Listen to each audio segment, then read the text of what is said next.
philosophy. What is and what is not true. Those who know themselves. Being better every single day.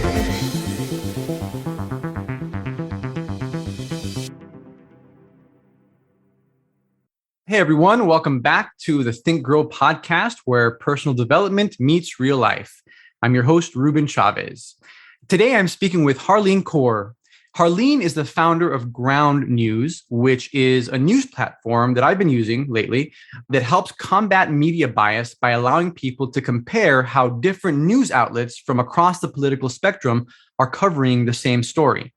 This is actually something that intersects quite nicely with the topic of values, which I talk a lot about here. Harleen is a former NASA engineer, and she was also the first female and the youngest vice president of Rolls-Royce, which hopefully we'll touch on in this conversation. She has an MBA in entrepreneurship from INSEAD, which is one of Europe's top business schools, and she also has a master's degree in space engineering. Harleen, welcome to the show. Thanks, Ruben. I'm so excited to be speaking with you. Awesome. Likewise. Can you just kind of give us a little bit of background? Like, what's the through line from NASA to news? How do you chart that course? Yeah, there were several stopovers along the way, but long story short, I think like a typical engineer, when you try to solve a problem for yourself, you end up sometimes making a product which you think a lot more people can use. Yeah. So yeah, I've been fortunate enough to live and work in different countries and meet people from all over the world. And I'm a first generation immigrant from India to Canada. And media and news is something that I struggled with personally all throughout my career. And every single day, I found myself opening like 30 tabs and trying to figure out what news story really is.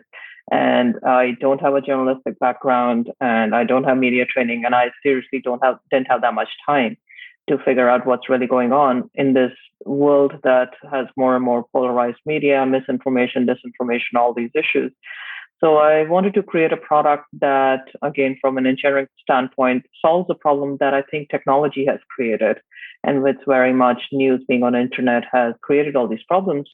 So I wanted to create a technological solution that solves these problems by simply just presenting to you all these various different diverse narratives around a news story, and then let the reader decide, okay, let me figure out what really is happening, but in a shorter period of time in a more condensed version. Yeah, and I want to get into exactly kind of how you do that and the mechanisms by which you allow people to form their own opinions. But I wanted to ask you a little bit more about that. So essentially, you're kind of fighting technology, the problems that technology created with more technology, which I think is reasonable. Yes. No, I think you put it well. Yeah, I think a lot of us grew up in a household where people used to get one newspaper and you read that newspaper and you believed and your parents paid for that newspaper and you're like, okay, that's the information you're getting and believe in it. And then I think as you're describing it, as news especially hit internet, I think that's when things got really, really fuzzy. What do I believe? What do I not believe? And everything got amplified. Every single person can be a publishing platform. So how do I decide what's trustworthy and what's not? And especially with the advent of social media, you're like, okay, if something gets likes or shares, do I believe that story? What are the factors that make the story verified or not? So yeah, these are the kind of questions that I try to solve with Ground News. Yeah. And I don't know, I think about sometimes if our ancestors, our distant ancestors would be surprised at the fact that that actually you can have too much of a good thing. You can have too much information. Agreed. I think E.O. Wilson, the scientist, said, we're drowning in information while starving for wisdom. It's like you can have too much of a good thing, and we're definitely dealing with too much of a good thing right now. I have a couple different comments, but I guess one thing is, a big concern of mine is that because we spend so much time in these isolated, what I think you call content bubbles, isolated from opposing views, different groups are effectively developing separate moral systems, in a sense, through which to view the world. And we're kind of losing a shared moral language or moral system. And with that, we're also kind of losing the ability to understand the legitimate needs and values that drive the behavior and the beliefs of other people who might disagree with us. And so instead, we just kind of write them off as stupid and evil and misinformed. And no doubt there's some of that, but it's not all of it. Anything that goes against our view isn't stupid or evil or misinformed, at least as far as I can tell. And so what I like about your app is that I think it addresses this problem by helping people to see how that same news story can be seen through different value lenses, in a sense. And I think that repeated exposure increases empathy over the long term and also increases understanding of other views. Is that kind of another way to sum up the problem and how you're addressing it? Absolutely. I think, Ruben, you summed it up very, very nicely. So, yeah, I think the biggest problem of content bubbles is it literally stops your access to other different viewpoints. I like your extrapolation that we are literally developing different moral codes at this point in time, depending on what we end up reading. That is really, really scary. But yeah, it's again talking about news hitting internet and social media. As we all know, I think there's an increased awareness that filter bubbles are formed because companies like serving you with information, be it news or stories or whatever it is, content that you like and you like to read or like to view. So you end up spending more time on platform because again, the monetization strategy is that you get ads, you click on them or view an ad for a certain period of time. So how do I keep you on a platform longer so I make more money? Is simply because I figure out what exactly where your ideology is, and I just keep serving you content that you agree with. It's much easier for me as a platform. But yeah, that's exactly what we wanted to break with ground news. And as you said, like these bubbles that we live in, and it's funny when we collide in real world. So for a lot of people, for example, the 2016 US election was one of those colliding with the real world, where they then realized that, oh my God, the election result is not what I thought it could be, even comprehensible. So how do we inform ourselves how other people are thinking? That's just one example, by the way. Not my personal views, but just something that we hear from the users all the time. So yeah, what we can do as individuals is inform ourselves of different opinions, and the only way I can do is by being exposed to viewpoints I might not agree with, but I understand that they're out there. And what we do at Ground News is we'll take a single piece of story, as you described, and show you all the different diverse narratives. Again, it's up to you. You agree or might not agree, but you should know that there are people out there who might be reading only this certain set of narratives that you might not agree with. And then at least you know where they're coming from, what are they reading, and you can have an informed dialogue with them. Yeah, I love it. Like I said, I've been using the platform and in my personal life, and even before we connected, we were talking about this before we came on. I've been using Ground News, and it's very, very useful to see how different news stories are framed by different news outlets based on their political leanings. And it's just fascinating. And I think that it's really helped it's helped a lot of things, but it's helped me kind of get a much more comprehensive grasp on individual news stories. Because when you take a news story and then you read you read from the left to the center to the right, and you read all the headlines and maybe a little bit of the article, then you can step back. At least for me, here's what I do. I read them all and then I step back. I'm like, okay, what's kind of the thing that's common among all of these? You know, what's you get a sense. It's kind of like in statistics, you have a set of data, and then what's common among all of that is that's what's true, And so I really like that aspect of it. Can you just kind of walk us through exactly how it works? Because I think it's useful for people to know what makes this news app different from other news apps.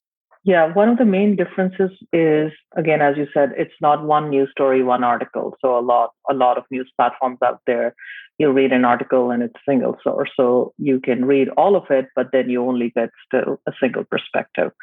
So it's, again, addressing an issue. One, there is inherent bias in us as human beings, and inherent bias is media sources. So I think media companies have realized that to be able to survive, they cannot speak to everybody. They're going to pick a set of the audience and they're going to speak to them well and kind of keep reinforcing their points. And confirmation bias. Yes, exactly. Confirmation bias. And that basically proliferates confirmation bias all over the place. Absolutely. And I find even TV a more exaggerated version than print in that respect. So if you just switch channels, it's very, very interesting. The kind of sometimes the same news is not even being covered. It's like nothing is common between the two. They're not even covering it. And second, like if they are covering the same news, they'll pick like such different diverse aspects of it. So Let me give you an example. For example, Black Lives Matter protests last year. So of course, it was a big issue throughout the US, a big news story recurring across different cities. So if you've looked at left, they were talking about how important issue it is and how this is very, very important that it's happening and the struggle of African Americans. And if you looked at the right, it's talking about all the disruption it's causing and all the property damage and its chaos and its disregard for rules and regulations. Again, neither of them is untrue. Both of them is true, but both of them have just picked, again, this agenda, and they're going to keep repeating the same thing over and over again. So again, the basis of the news is true, as you're saying, statistical basis that these protests are happening, as simple as that.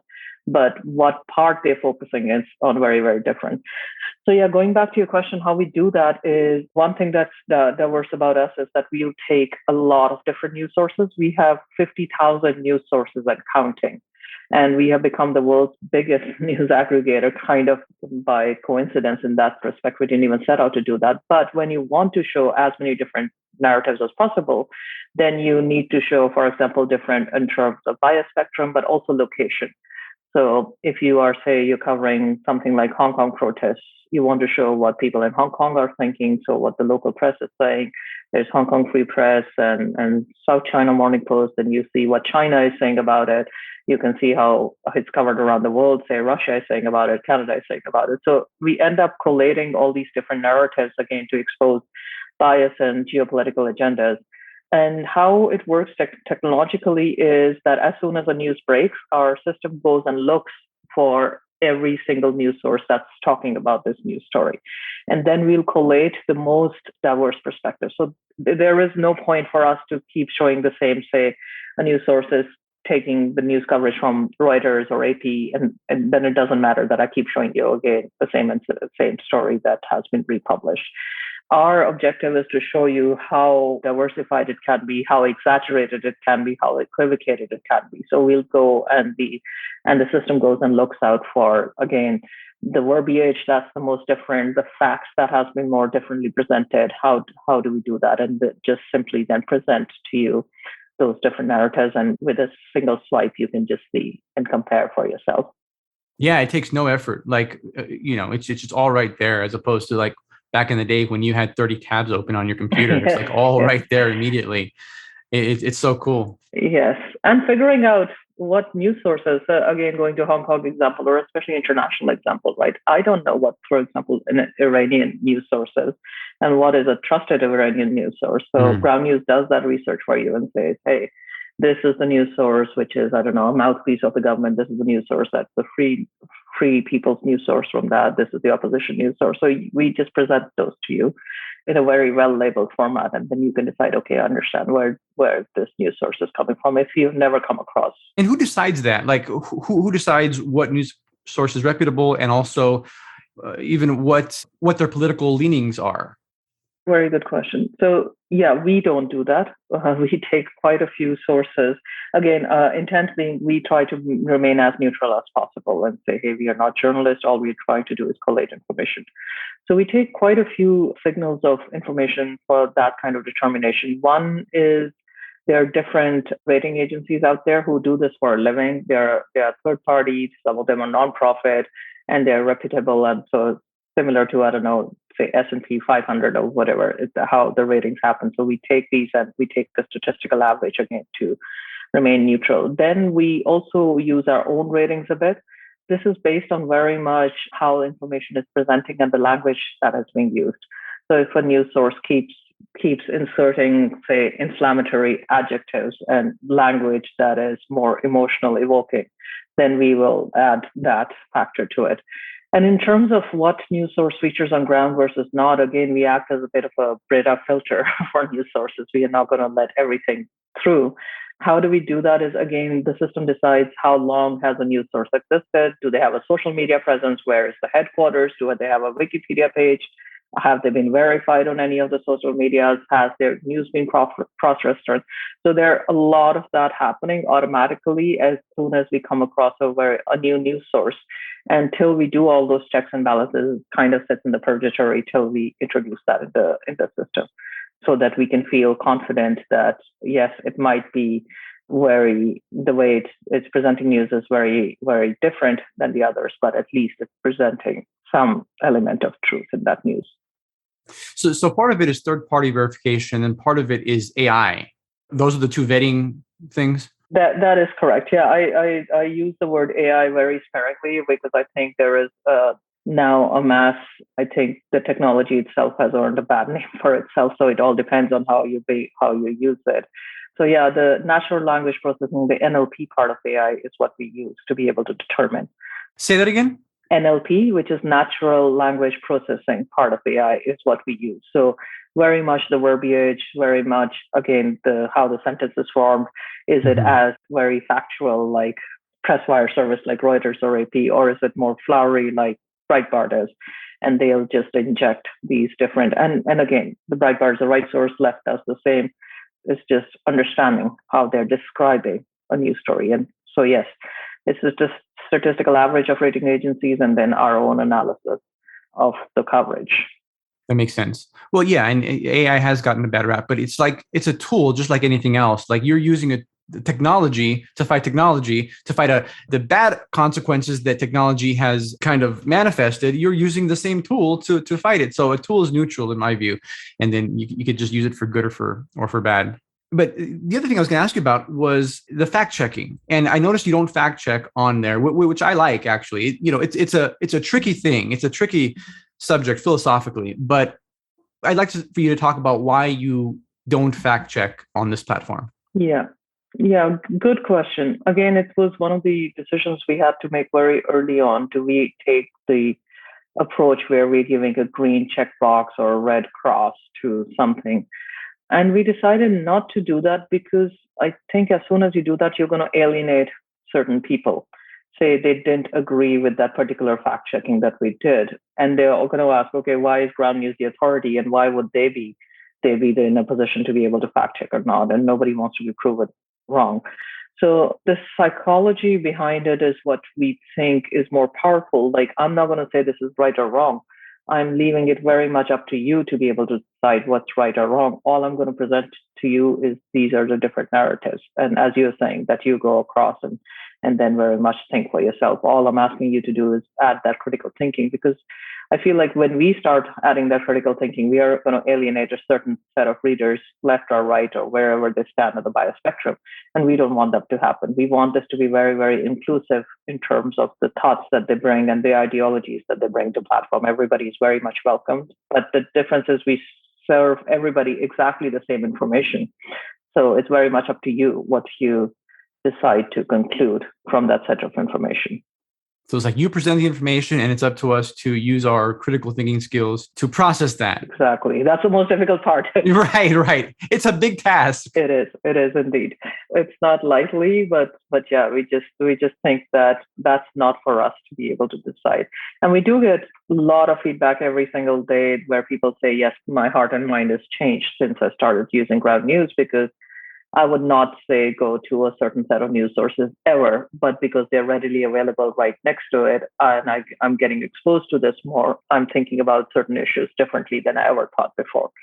Again, not saying, I think going out and not outrightly saying, hey, you are wrong. I think if we did that, then we won't be able to do that. Again, comes to the mission, what we're trying to achieve. And what we're trying to achieve is this positive coexistence between people, regardless of where you're coming from, what you're thinking. I'm just presenting to you the news so that your news source is included, and plus your views are challenged at the same time. Mm-hmm. Yeah. And it seems, even from a strategic standpoint, that one would want to understand the views of their opponent. Even if you don't agree with your opponent, exactly, strategically, you want to understand what they're thinking and what the views are. And that just has seemed obvious to me ever since I started thinking about this stuff. And so it's like, exposing yourself to things that you don't agree with is especially important, especially if you don't agree with them, because of the fact that you want to know what your enemy is thinking or your opponent is thinking, so that you can combat that. With robust discourse or with evidence or whatever it is. That's how we get to the truth. Exactly. Not by siloing ourselves. Yes, not by digging your head in the sand and saying, oh yeah, I don't even know if it exists or not. And the interesting part, Ruben, is that it's not even the opponents anymore, right? It's your family members, it's your uncles, it's your spouses, it's your neighbors. Yeah. So what people are doing, if they're following the former approaches, then they stop talking to parts of their families or their neighbors or whoever. More isolation. Yeah, more isolation. And then you're never going to figure out. So how do you equip yourself to be able to have that conversation rather than just saying, as you said, you're stupid or you're evil, because it's not true. Yeah, yeah, right. 50% of America can't be stupid or evil. Statistically, it seems unlikely. So maybe there's some bridge that we need I'm to. going to use that one. Right. Yeah, yeah. The other thing I wanted to ask you about was like you used a phrase in one of your interviews that I was reading that was really nice, with that we have kind of a lack of shared reality. Is this kind of the same thing as a content bubble? This is kind of the result of living in our content bubbles, is a lack of shared reality? Exactly. So I think, again, that confirmation bias, keep getting content that we agree with and not even looking at the other, is yeah, you, as you said, you start forming a different sense of morality, a different sense of reality to that point, what's really, really going on. And you just said on that. And one thing I want to talk about, Ruben, is it's not just how differently a news get covered, it's where the sense of reality comes into place when a news doesn't get covered. So this is something we totally stumbled upon on Ground News. We didn't expect that. So every single news story we see who is covering it and who's not. And I think the bigger bias we are exposing is when the story doesn't get covered at all by left or right or certain set of news sources. So if you were reading those news sources that didn't cover certain stories, then your sense of reality is going to be very, very different, because you are going to be like, okay, that never even happened because my news sources never even reported that to me. Right. I'm glad you brought that up, because I was going to ask you about that. There's the obvious bias of news story coverage, which is colored by your political leanings. But then there is the bias of one news source not covering a story and the other covering the story. That's implicit in the coverage of the news story before they even slant it. But then there's another bias, which is when both don't cover it. It's like there are an infinite amount of events in the world happening at any one time.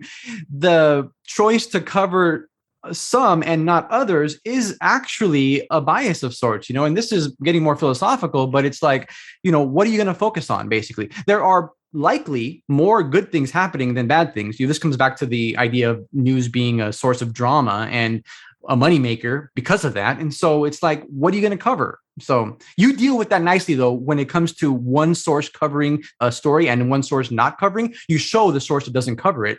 But what about when neither source covers it? How do you do that? Yeah, that is an interesting point. So yeah, as you said, the first piece we are dealing with what we call blind spots, and it's become kind of a calling card for Ground News, that we have a separate section to show you these skewed coverage stories. So something that we haven't actually released to the readers yet, and I'll share kind of a sneak preview with you, is we started mapping what are the topics that get covered the most often by a news source. So we are almost kind of reverse engineering the talking points of that media company.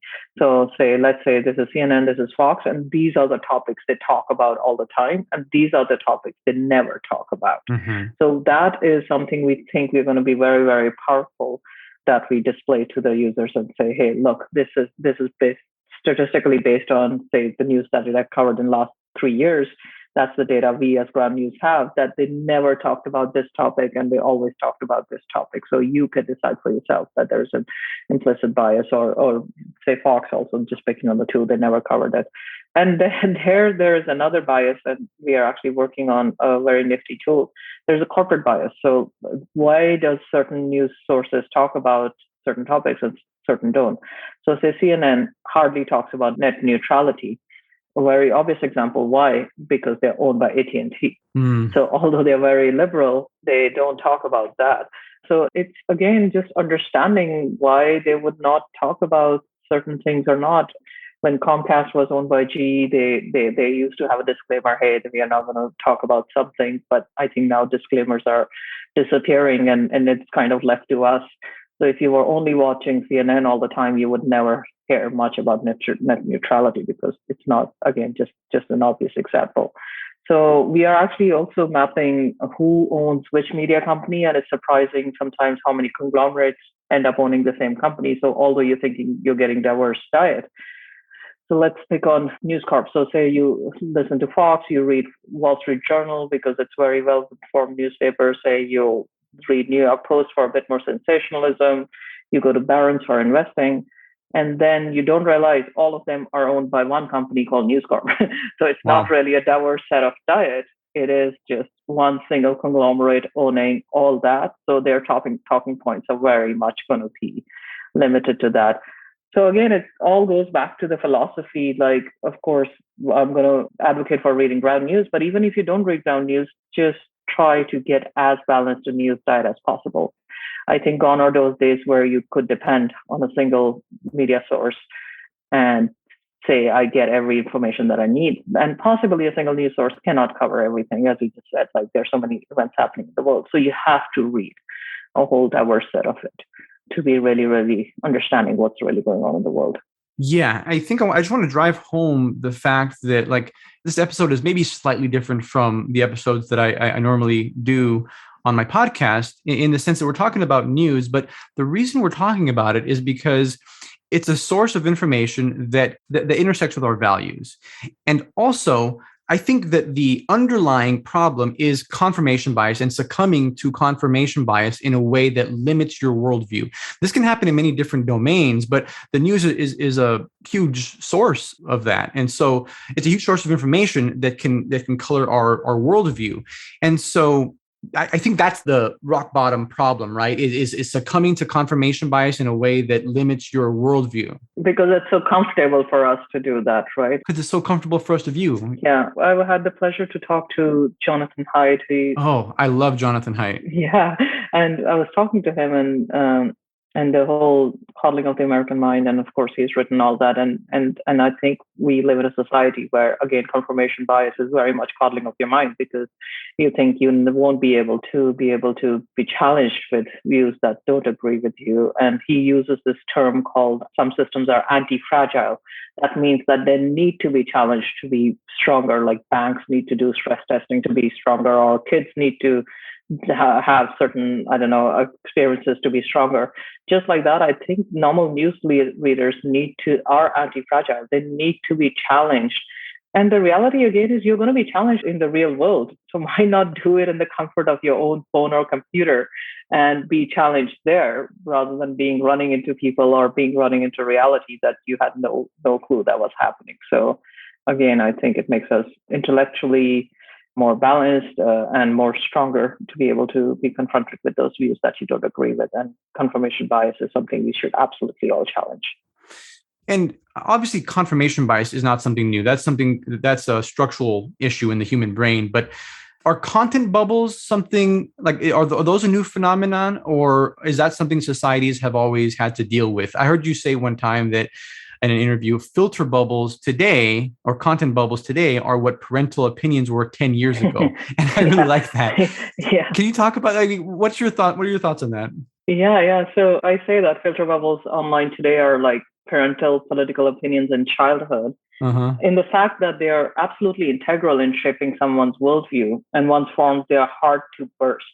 So in that sense, they're very, very similar. And filter bubbles intensify polarization and impair our ability to have constructive conversation about the issues that are really, really important. And again, the greatest sin, we were talking about this earlier, greatest sin of filter bubbles is that they impede our access to content that might challenge our worldview and only kind of serve to reinforce strongly held convictions. So when people don't have access to information that they disagree with, they struggle to understand the perspective of others. And this literally drives a rift between them and can isolate, as we were talking about, can isolate people. Yeah, filter bubbles are dangerous things. I'm not an anthropologist, but I think they've existed always. But again, internet has just intensified that so much. I was watching this documentary on Netflix, I have to admit, and this, I think his name's Spencer, I forget the last name, he's an alt-right activist. Richard Spencer, probably? That's correct. Yeah. Yes, that's correct. Richard Spencer. And he was talking about how his views were formed. But he said now the generation is literally, the crack is being injected directly into their eyeballs with YouTube and all of that, which was like coming from a guy like this, Jesus, who has very strong opinions. He thinks that now the generation is being subjected to something way more stronger than he had been. So yes, scary stuff, the world we live in today.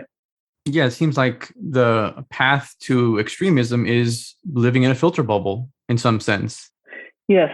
And I think, again, going back to as simple as revenue models, which is so scary that just to make money, Yeah. it's easier for the platforms to do that. And it's easier for the influencers to do that. Right. And it's easier for publishers to do that. Like, no matter where you are, it's much easier to make money by picking a subset of people that you can really, really appeal to and give out your content to. And so I've heard, for example, YouTube engineers talking about, it's not that I'm not going to give you the content that you care about the most, but what I'm going to do is find a rabbit hole where you fit perfectly. And then I'm going to push you down that rabbit hole because it's so much easier for me to just keep you in that rabbit hole and just, again, time on screen. At Ground News, one of the principles that I want to absolutely abide by is comprehension versus consumption. So we don't want ad-based revenue because that's purely based on consumption of content. We are making money by comprehension. Do you understand what's going on or not? And that's the only reason, that's the only principle, and that's why we exist, not necessarily keeping you in the platform as long as possible. Wow, that is novel. So you're not making money on time spent on the platform, but from how much do you understand what's going on? Explain to me how you make money through that. Yeah, so we have gone back very old school here. We have asked people to pay for subscription. Of course, there's a free version of the platform which you can keep using because it's our mission to be able to give this access to everybody. But as a for-profit company and to be successful and spread the product, we need to make money to pay our salaries and keep doing this work. So we charge a small subscription fee as low as less than $1 a month if you want to pay for it, and as high as $3 a month. So it's not exuberant fee. With that, you get access to all the different analysis that we provide, all the news sources that we provide. And again, that's the only way we make money. So we will never show you a single ad. The ads that you see on Ground News is those served by news publishers, not by us. So if the news publishers are choosing to monetize it, the money and everything, that's their revenue. We don't make any money off that. That's beautiful. I love that. I love that. It's more of a direct consumer model. Absolutely. Like if the product is successful, people and if it's serving a purpose, then I strongly believe people would pay for it, at least as little as $1. But the difficulty now is people have gotten so used to getting their news for free on social media. That's kind of this vicious cycle that we are talking about. So going back to a model where you can pay very little for news, but be absolutely sure of what you're getting is what you can rely on. Yes. Is what we are trying to get back to, the good old days, I would call them. Yeah. Before social media had institutionalized confirmation bias, so to speak. I like that phrasing. Yes. Yeah, I was thinking about that. It's like that's kind of what with the algorithms, with the advent of algorithms, it's like that's what has happened. We've institutionalized confirmation bias, and so that's wild. But I guess for some practicals, we've talked a lot about the problem, and you kind of alluded to some of the solutions here. Obviously, Ground News is a solution to this problem of living in content bubbles and succumbing to confirmation bias. What are some other ways of defending ourselves against confirmation bias and of living in a limited reality, a limited value structure? What are some ways to combat this? Yeah, again, I think diversifying the diet of news you're consuming and diversifying the diet of content you're consuming. It's not really just breaking news, right? And the more diverse it is, again, it's like a nutritional approach that if you're just going to keep eating a certain set of vegetables or meat, you're not going to get all the nutrition that you need for the healthy mind. Great analogy. Yes, and you're going to get bored if you only eat broccoli, so you're going to need some snacks here and there. Right. But make sure you just take that nutritional approach and just have that balanced diet, no matter how you do it. Again, even if you're doing it on social media. Read books that you don't agree with. Exactly. And it's very, very hard to do that, but do it. Or even, again, talk to people that you don't agree with. It's a very uncomfortable thing for us to do, especially in real life, in a world where hashtag activism exists and everything is done online. Try to talk to people that you don't necessarily agree with. And I think in person, it's much more an experience where people can't be inflammatory for the sake of being inflammatory, and you can have that dialogue. And yeah, even in social media, if you are consuming your news or content on social media, make sure you follow a diverse set of people and accounts that can provide you that opposing information. And be careful before you share. Of course, before you consume, that is your own responsibility. But before you share, absolutely, where is it coming from? So the kind of checks and balances we automatically do, try to do it yourself what is the social media account? How long has this existed? So in a world where literally publications are formed for publishing the articles of the day off, you want to know where have they come from? Are they from, I don't know, Macedonia or something, where they're Yeah. literally farms of just blogs being written and spewing hate. So yeah, try and do all those checks and balances. It takes longer, but yes, but also then that'll give you that environment of being more confident of what kind of information you're feeding yourself. I love that. Those are great recommendations. It seems that there are two different sets of people that might use your product or that are potential customers for your product. One is a set of people who know they need your product, and because they're conscious of the things that we're talking about here, and so they don't actually need your product. Actually, they use your product, but they don't need it in a sense. And then there's another set of people who feel that they have such a grasp on ultimate reality or the truth that they don't actually need a diversity of opinions, and they're the ones who need it most. So the people who don't use it are the ones who need it the most. I totally agree with you. I totally agree with you. How do you deal with that, man? That's a hard one. It's a tough one. But we are getting, we started with, of course, the first kind of people, and there's still a lot of people out there. I would love for them to know that a product like this exists. People who actually have 10 news apps on their phone and do that comparison themselves and just telling them, hey, something like this exists and it'll save you time. But yes, they're in the right mindset. So as you said, they quote unquote don't need it, but of course it helps with the productivity and of course the diversity of news sources that we're providing. The second set of people, we are getting them on the platform already. They come in thinking that they are going to confirm, again, have that confirmation bias, and because they see their favorite news source and they feel like, okay, Ground is not a place where we are excluding news sources. We do get sometimes, hey, why do you have, I don't know, Breitbart on there? Why do you have Mother Jones on there, or vice versa? But the reason we have on there is because people are reading that out there. So we say, yes, we do have, I don't know, let's pick on Breitbart. We do have Breitbart on there because to show that diversity of thought and how people are thinking. But then if a Breitbart user comes on to Ground News, they are going to get exposed to the likes of CNN or Mother Jones or Hill or whatever it is that they would never be reading otherwise. And just because it's easy for them to be able to consume it, it's right there. Then they end up consuming it. If anything, we have gotten more love from the conservative press, which is very, very interesting to see, because I think there are a lot of conservative readers out there who feel that their thought is being ignored or their news sources are not being included. So again, having that inclusive environment in terms of thought diversity is why people come to Ground News as well and say, hey, we have all the news sources that you would be reading outside. You would find them here, plus a lot others. So once you're ready mentally, just swipe across and try and see what others are saying. Yeah, just do it one swipe at first. You take it easy on yourself, and then you might see, right. Oh, it's scary. Yeah. It's scary, but you can work up to. It causes a physiological reaction, literally. Sometimes. Does. Yeah, it does. Yeah, if you're not used to that, it's tough. So I see that in myself sometimes. Also, all I do all day is just read news. But again, going back to the mental toughness and intellectual toughness, that you have to do that. Yeah. Speaking of reading news, maybe this is the wrong question to ask you, but are there best practices for consuming news in a way that's healthy?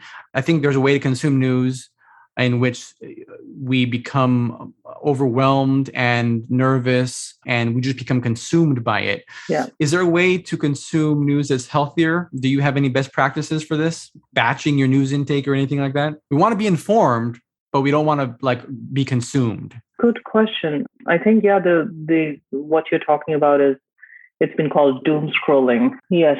So in Ground News, we actually have a good kind of philosophy that we use. We have two sets of feeds. One is called Top Stories. It's very, very limited. It's only 10 stories of news a day or whatever, which is the very important things that are happening around the world, regardless if you care about them or not. So think of it as a front page of newspaper. So regardless you read it or I read it, it's going to be the same. So these are the stories. It includes hopefully positive stories like Olympics or Paralympics closing ceremony or whatever that's happening around the world. But also, say something happens in Sierra Leone, you don't necessarily care about Sierra Leone, but we are going to show that to you. And then we have something called My Feed, which is more your interest-based feed. So say, I don't know, you care about crypto or tech or gadgets or fashion. That is more of your feed where you find lighter interests. So we see people doing that on ground news. Then in the morning, they would read that top stories, the 10 main stories or something. So they're informed for the day. They'll go into the kind of work world or facing the world so they know at least what's going on. But then you see people coming back later in the day or something and consuming more interest-based feeds, which is more informing yourself and kind of widening your horizons in terms of topics that you care about. So I find that seems to work. We do inject things like more upbeat news or good news because, as you're saying, it does get very overwhelming, the content. Yeah. My favorite section is called Offbeat, which is like news that's real. It's not really clickbait, but it's like kind of a fresh breather of air. Like, I don't know, yesterday was news about these ducks in Australia that have learned to swear. So totally random news. But sometimes with everything that's tough going on in the world, it's just nice to kind of have that breather. So that's a good topic to follow. Yeah. I like that you can follow certain topics, and the offbeat topic is a really good topic to follow to infuse your feed with a little bit more levity. Exactly. Just to have that. Yeah, I think in mental health wise, we have to all create that balance to be able to kind of, deal with the world and have the mental bandwidth to deal with the important issues and not get overwhelmed. Yeah. Yep. And deal with our families and our regular life. I guess finally, I wanted to ask you, I know this is a biased sample for sure, but how much news do you consume on a daily basis? Lots. Too much. Not too much. But yeah, it's my job to be able to keep on top of news and read about it. I think the kind of news I end up reading is, as I said, top stories, what's happening around the world, and a little bit of breathers. And the other news that we get regularly, and I think I'm not the only one, is local news. Yeah. So the things like that matter to me, if there's weather warning or there's a road closure or what's happening in our community, I think that's something, again, being human beings, things that are going to affect me directly is something that, of course, I read. And that is one feedback we get regularly from our readers, that, yes, I want to be able to read good local news. And I think Ground News does a good job of being able to provide you that neighborhood, city level news. Yeah, that has really changed both my wife's and my media consumption or news consumption, is reading local news a lot because it's much less inflammatory and it's more relevant to your immediate life. Exactly. It's kind of news you can use, right? It's exactly what's happening. And yeah, if anything, I feel more connected to the local community and everything that's going on. So I think, again, going back to your question about how do you keep sane everything that's happening, just read local news as well, because that's not going to be sensationalized. Yep. Harleen, this has been such a fun conversation. And is there anything you'd like to anything else you'd like to end with, or would you like to tell people where they can find you, anything like that? Yeah, sounds good. Everybody can find us on ground.news. That's our website. And we have iPhone and Android apps where you could consume it. We have a browser extension that you can use. We have newsletters. So regardless of how you consume your news, we want to meet you there. So we would love for you to give it a try. And of course, please let me know what you think of the product, because it's a product that we are trying to improve all the time. So would love to hear, especially your listeners who are very special and winning mindset people, what do they think of the product and how we can improve it. Awesome. Well, like I said, I've loved it. It's helped me think about things in different ways and helped me stretch my mental muscles, so to speak, and my moral muscles, quite frankly. So thank you for your work. And I appreciate you coming on the show and talking with me. Well, thank you, Ruben. It's been my pleasure.